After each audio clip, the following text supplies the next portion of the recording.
Thy will be done. Teaching the Talmidi Israelite faith through the words of the Our Father, by Shmuel ben Naftali. Please visit our website at www.talmidi.co.il. Chapter 2.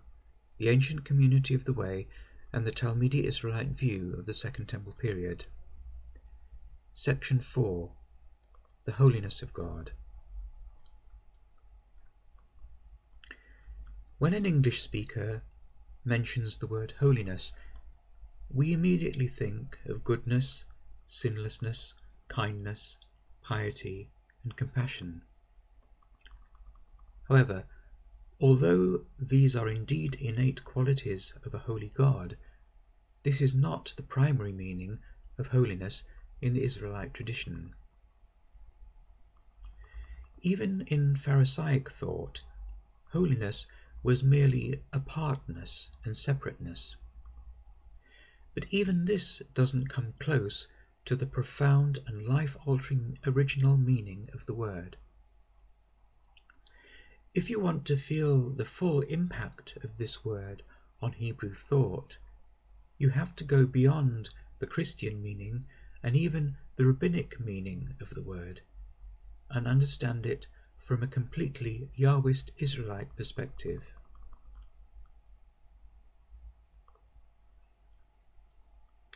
There are 4 basic meanings of the Hebrew word Kedushah, holiness. The first is shown by the example of how a man is holy to his wife and vice versa. This means that in marriage, husband and wife have given themselves exclusively to each other. Holiness in this sense means mono-loyalty, whereby allegiance, faithfulness, and duty is only to one person. Holiness of a person or a people to Yahweh implies this exclusive allegiance and loyalty. If I declare that I am holy to Yahweh, it means that I worship only Yahweh and follow only Yahweh's ways. The second meaning of holiness is exclusive use and applies mostly to things and places. For example, there are certain ritual objects that were intended only for use within the tabernacle or temple. They belonged to God and were only to be used in a religious context. There was a profound psychological purpose to this, in that positive cognitive association with certain objects reminded us of the special and powerful nature of God. Also, one of the implications of saying that Yahweh's name is holy, apart from the implied power of the name, is that the name can only be used by Yahweh, applied to Yahweh, and to no other being, person, or entity.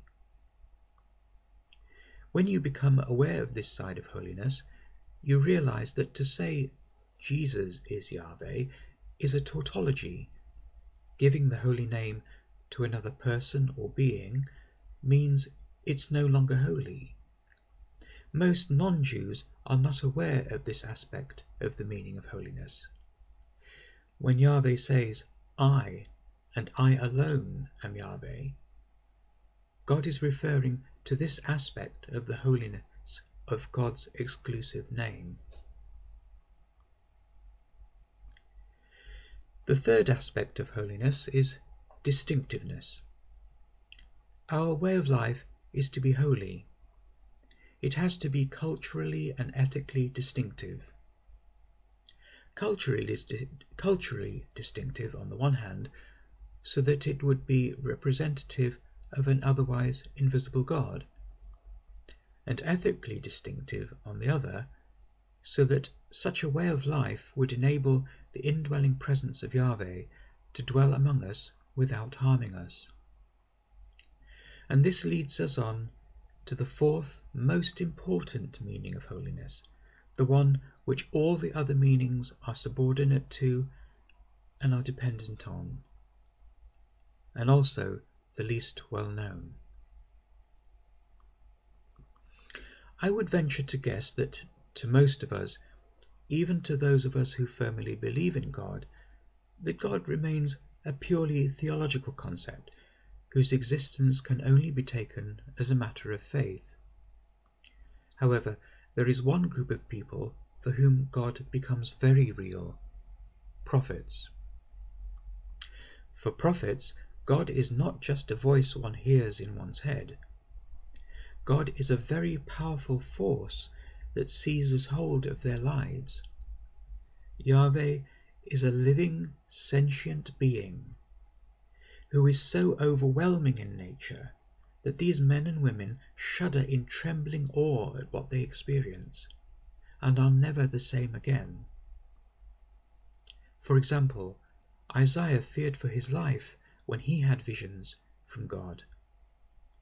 Thereafter, the driving force behind his message was the tremendously powerful, unassailable, incorruptible, and unconquerable holiness of Yahweh. So to understand holiness in the Yahwist Israelite way of thinking, you have to come to terms with the awesome nature of the God of Israel.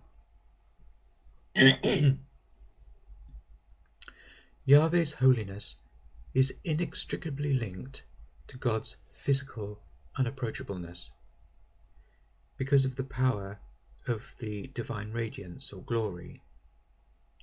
Now I want to affirm here that the God of Israel is absolutely spiritually approachable. Our God is closer to us than our own breathing.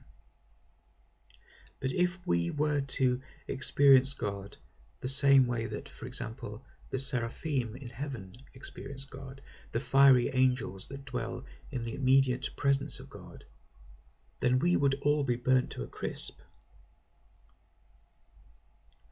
Now some people will have difficulty believing any of this, even though the story of the Israelites wandering in the Sinai desert and the experiences of the prophets mention the awesome power of God's holiness at every turn. So to you I say, my friends, you already believe in a God you cannot see or touch.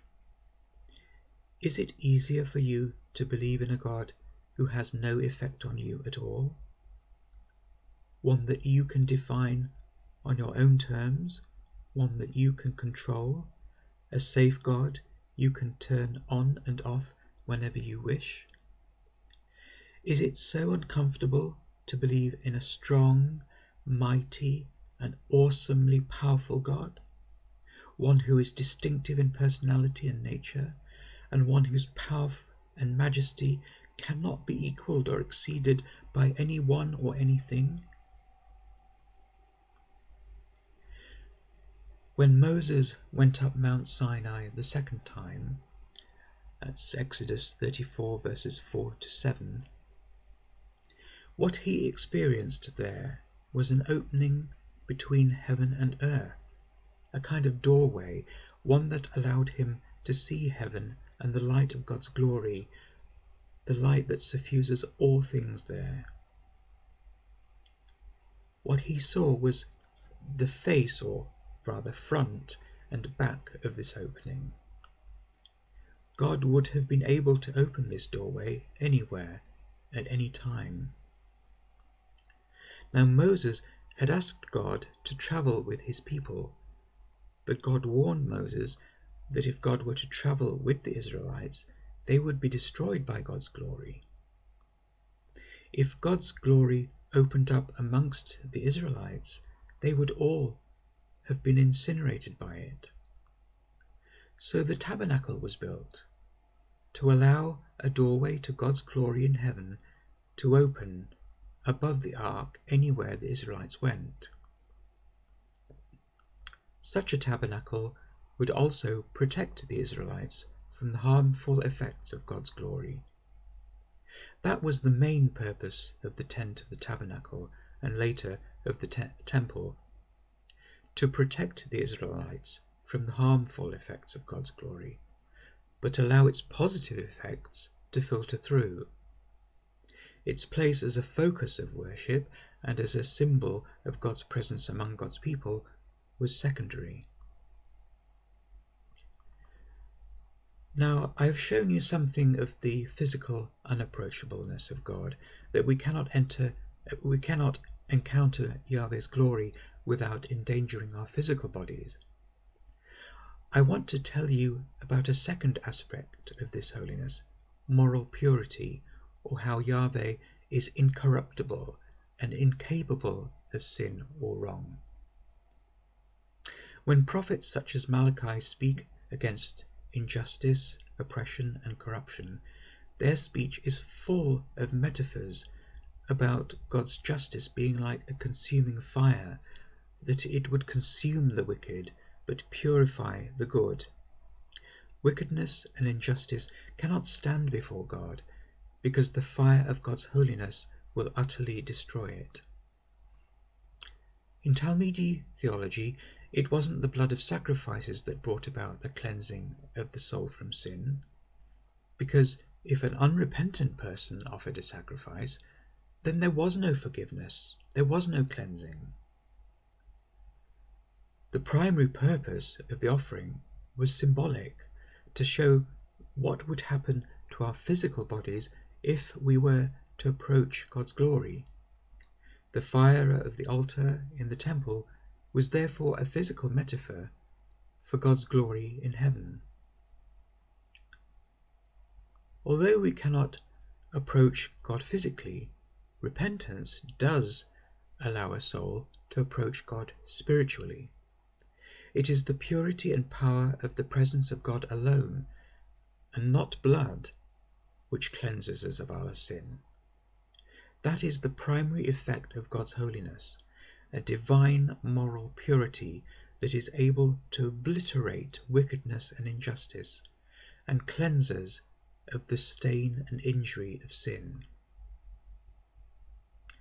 So this is what we have learned so far, that God's holiness is inextricably linked to God's unapproachableness, that our bodies cannot physically approach God's glory.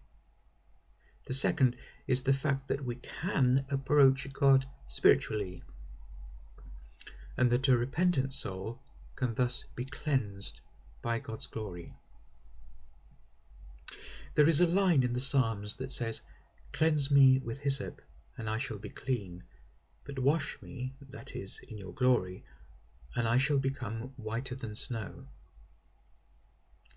Whenever Moses went into the tabernacle to speak with God directly, and thereby encountered the effect of God's glory, the Hebrew Bible, the Mikra, says that when he came out, his face was radiant.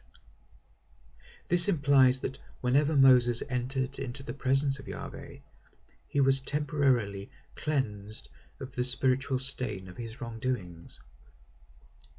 As a result, his own human soul glowed within him.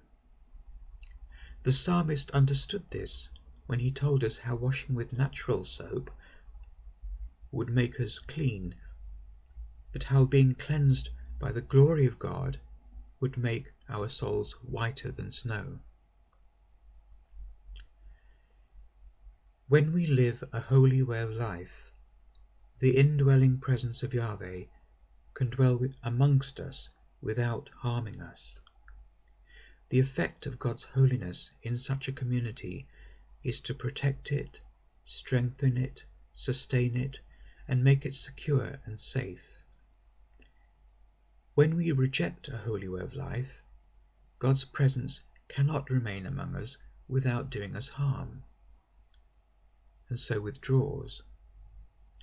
A holy people is protected, but a people that allows injustice, corruption, and oppression in its midst will be harmed and disrupted by the raw power of a holy God.